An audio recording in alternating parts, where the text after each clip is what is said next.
warahmatullahi wabarakatuh. Salam sejahtera bagi kita semua. Shalom, Om Swastiastu, Namo Buddhaya, dan salam kebajikan. Perkenalkan, nama saya Nadila Aprilia dari kelas 7I.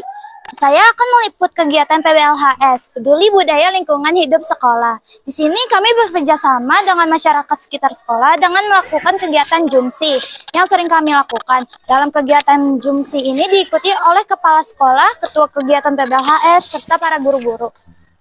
Selanjutnya saya akan bertanya kepada kepala sekolah Ibu Reni Setiawati, apakah kegiatan ini memberi dampak untuk sekolah? Baik, terima kasih. Kegiatan ini memberi dampak untuk sekolah besar sekali, di mana kita bisa bekerja sama bersama masyarakat. Ini adalah salah satu, ini Pak Cecep namanya nih, Pak Cecep, salah satu mitra sekolah. Beliau sudah menerapkan peduli berbudaya lingkungan dengan menghias atau membersihkan tanaman di sekitar area depan sekolah. Selain itu, kita bersama masyarakat juga melakukan kerja bakti bersama, dan kita juga memberikan penyuluhan kepada masyarakat tentang peduli lingkungan hidup. Karena sekolah kita sekolah menuju Adiwiyata atau sekolah PBLHS, Peduli Berbudaya Lingkungan Hidup Sekolah. Itu saja. Iya. Terima kasih, Bu. Iya, sama-sama. Oleh, assalamualaikum. Saya akan bertanya kepada Bu Tina, Wakil Kepala Sekolah Bagian Kurikulum. Bagaimana mengintegrasikan kegiatan PBLHS dalam kurikulum pembelajaran? Terima kasih, Nak. Jadi dalam mengintegrasikan PBLHS, tentunya dari kurikulum itu ada beberapa poin. Di antaranya dalam penyusunan RPP atau modul ajar, yang tentunya itu harus ada yang namanya pengintegrasian dengan bagian PBLHS, ya. Jadi setiap mata pelajaran itu harus terintegrasi dengan yang namanya PBLHS, ya.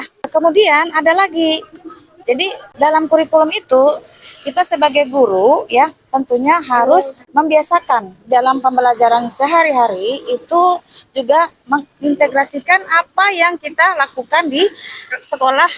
Contohnya, ya, makan sehat, kemudian olahraga, lalu cek darah, ya, dan masih banyak lagi. Itu yang bisa Ibu sampaikan, tentunya ada hubungannya dengan kurikulum sekolah. Terima kasih, ya. Assalamualaikum. Baik, Assalamualaikum warahmatullahi wabarakatuh. Waalaikumsalam warahmatullahi wabarakatuh. Saya akan bertanya kepada ketua kegiatan PBLHS. Ya. Apa manfaat dan peranan Jumsi pada lingkungan sekolah? Ya, kita sangat terbantu sekali dengan adanya Jumsi di sekolah ini, sehingga kita bisa membentuk atau itu merupakan aksi nyata dari generasi madani untuk lebih peduli dan sadar bahwa lingkungan yang bersih itu sangat kita butuhkan. Pada akhirnya dengan aksi nyata dari Jumsi ini, kita itu berpeluang menjadi sekolah yang berwawasan lingkungan. Itu yang sangat kita harapkan. Kita mendidik anak didik supaya dia lebih bermanfaat. Bermanfaat baik itu untuk lingkungan, bermanfaat juga untuk lingkungan sekolah, lingkungan masyarakat, maupun untuk lingkungan kelasnya. Setidaknya itu ya, paling ini. Nah, dengan Jumsi ini, lingkungan kita diharapkan akan bersih, nyaman, asri, sehingga tercapailah sekolah yang berwawasan lingkungan. Selanjutnya, harapan apa yang bisa dimanfaatkan untuk lingkungan? Dan nyata selanjutnya dalam Ya, harapan yang sangat kita harapkan nantinya semua siswa akan sadar betapa pentingnya menjaga lingkungan yang sehat, nyaman, aman, bersih untuk lebih meningkatkan kesehatan kita. Sehingga diharapkan kesehatan masyarakat itu akan tercapai. Dan aksi nyata yang kita lakukan itu anak-anak membersihkan lingkungan di sekolah, lingkungan kelas-kelas, lingkungan ini di depan sekolah ini juga kita bersihkan. Ini bentuk kerjasama kita dengan masyarakat yang ada di sekitar sekolah. Dan aksi nyata yang dilakukan, nanti setelah bersih-bersih, sampahnya itu bisa kita manfaatkan untuk membuat pupuk kompos. Itu yang sangat kita harapkan. Dan kita terapkan dalam kehidupan sehari-hari ini, diharapkan peserta didik dapat menerapkan dalam kehidupan sehari-hari baik untuk kesehatan pribadi, kesehatan lingkungan, dan bisa meningkatkan, mengusahakan semaksimal mungkin untuk bermanfaat bagi umat, baik itu lingkungan sekolah, lingkungan masyarakat, dan lingkungan sekitarnya. Iya. Iya. Terima kasih, Ibu. Iya, terima kasih. Ayo semangat menjadi generasi madani yang peduli lingkungan. Semangat! Pagi Ibu, saya akan bertanya kepada Bu Rusni selaku di bidang konservasi air dan energi. Bu, kenapa sih perlu dilakukan konservasi di sekolah? Sini Ibu akan jawab. Bismillahirrahmanirrahim. Assalamualaikum. Konservasi air di sekolah itu sangat perlu sekali karena kita tidak bisa hidup tanpa air. Salah satu konservasi di sekolah itu mengenai air, ini pembersihan gorong-gorong saluran air. Contohnya ini anak-anak SMP 19 sudah bekerja sama dalam membersihkan saluran air. Karena air ini adalah kebutuhan utama buat kita, maka harus kita konservasi, kita rawat, dan kita pergunakan sebaik dan semaksimal mungkin. Oke, baik selanjutnya apa contoh konservasi yang dilakukan oleh peserta didik? Konservasi air yang dilakukan oleh peserta didik itu sangat banyak sekali. Kebetulan hari ini salah satunya pembersihan gorong-gorong, pemanfaatan air cuci tangan untuk pemeliharaan ikan, dan pemanfaatan air wudhu untuk bekasnya itu kita buat untuk menyiram tanaman. Oke, baik, Ya. terima kasih. Ya, Assalamualaikum warahmatullahi wabarakatuh. Wabarakatuh. Inilah salah satu pemanfaatan air hujan secara sederhana di SMP Negeri 19, yaitu untuk menyiram tanaman, karena tanaman itu memerlukan air untuk proses pertumbuhannya. Kalau yang kemarin itu untuk kelas 7G, sekarang pemanfaatan air hujan dilaksanakan kembali oleh kelas 7I. Mudah-mudahan air yang sudah disiramkan oleh anak-anak kita membawa berkah bagi tanaman. Karena kalau kita mencintai tanaman, berarti Sang Pencipta juga akan mencintai kita. Makasih. Ini lagi di kelas 7G, yaitu salah satu topiknya adalah konservasi energi. Energi itu sangat penting sekali untuk kelanjutan hidup kita. Baik energi yang terbarukan maupun energi yang tidak terbarukan.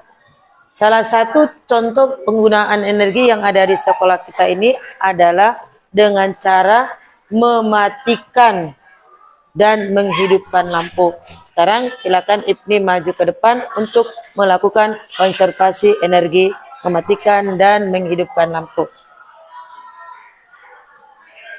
Inilah cara mematikan dan menghidupkan lampu. Silakan dimatikan lagi karena kita perlu menghemat. Ya kan Ibni duduk. Untuk contoh yang kedua adalah dengan cara menggunakan kipas angin, karena kipas ini untuk menyeimbangkan suhu yang ada di dalam dan di luar. Contoh konservasi energi salah satunya adalah menggunakan dan mematikan kipas angin. Silakan Nafis untuk ke depan untuk mematikan dan tuh. Kalau kita lagi ada di ruangan ini, silakan dipergunakan kipasnya. Tapi nanti kalau sudah kita berada di luar, kipasnya tolong dimatikan. Dan matikan, ya. Silakan duduk lagi. Itu contoh yang sangat sederhana yang perlu kalian ikuti, ya. Selain kipas ada juga HP, ya. HP itu kita tidak bisa sendiri dari HP. Silakan kamu gunakan HP sebaik dan sehemat mungkin. Ibu sedang bikin inovasi tentang apa? Jadi inovasi ini mengenai pemanfaatan udara sebagai pengganti sumber air. Cara kerjanya itu gimana? Nah, cara kerjanya itu sama seperti sistem pada kulkas atau mesin pendingin. Jadi mesin pendingin itu kan terdapat dua sistem, ada sistem yang panasnya dan ada yang sistem dinginnya. Ketika kita mendapatkan uap yang panas itu dari udara, nah nanti pengolahannya itu akan menjadi air. Manfaat apa yang bisa diambil dari inovasi tersebut untuk lingkungan sekolah? Manfaatnya sebetulnya banyak ya, karena memang sebagian di sini bisa dimanfaatkan sebagai mata sumber air. Gitu. Jadi, kalaupun memang sumber air kita kekurangan, nah kita bisa memanfaatkan dari kompresor ini. Nah, itu saja, terima kasih Ibu. Ya, sama-sama. Bahan-bahannya terdapat, pertama ada hair dryer, lalu kipas pendingin, ada evaporator, ada koples bekas yang sudah dibolong-bolongi, lalu terdapat selang. Ya, di sini ada selang beserta penyangganya.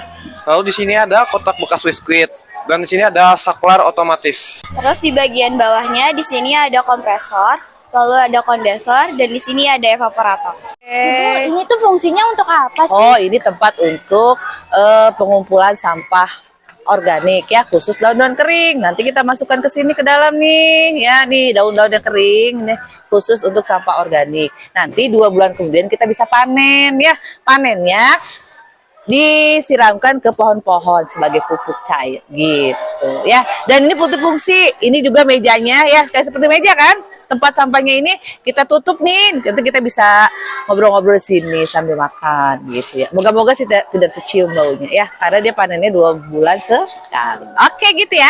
Nah, jadi kalau kamu nemuin sampah-sampah organik gini, silakan masuk ke dalam ini nih, bisa dilihat tuh. Tuh lihat nih, nih nanti kita masukin ke sini, gitu ya. Oke, kita tutup lagi. Berat. Oke, udah. Ya, oke. Kalau udah 2 bulan atau 3 bulan, kita bisa panen dari sini nih. Kita buka dulu, nanti kita ambil pakai wadah ya, terus kita siramkan ke pohon-pohon. Jadi kita punya pupuk yang alami ya, tidak perlu mengeluarkan uang, tapi dari alam sendiri, gitu ya. Moga-moga tumbuhan di sekolah kita menjadi lebih subur dan rindang. Oke, terus dulu. Terus lagi. Oke, dah. Ibu, ini tuh fungsinya apa ya? Oh, ini namanya tebak modern ya. Fungsinya untuk menaruh tempat-tempat ini apa namanya sampah-sampah kering. Terus apa lagi nih nak namanya? Bekas makanan. Nah, bekas makanan. Nah, kemudian dimasukkan di sini gitu. Sudah paham? Jadi nanti kalau ada sampah-sampah kering atau bekas-bekas makanan, nanti kamu bisa menaruhnya di sini ya. Nah, nanti bagian yang lain ya lain, oke? Udah paham? Paham, oke. Ya. Terima kasih Bu. Ya. Ini apa Bu ya? Ya, jadi banyak manfaatnya ya di sini ya kita. Namanya apa, Ibu, kira-kira? Ini kan bersih nih, kita bisa duduk-duduk di sini sambil menikmatin udara segar gitu kan. Nah, nanti kalau misalkan ada sampah-sampah Daun-daun gitu ya? organik gitu ya, kita nanti anak-anak bisa memasukkan sini nanti. Nah, nanti bisa bisa membuat, bisa dijadikan kompos. Iya, sampah. Namanya apa Ibu, ini? Ya? aja kenal itu gua.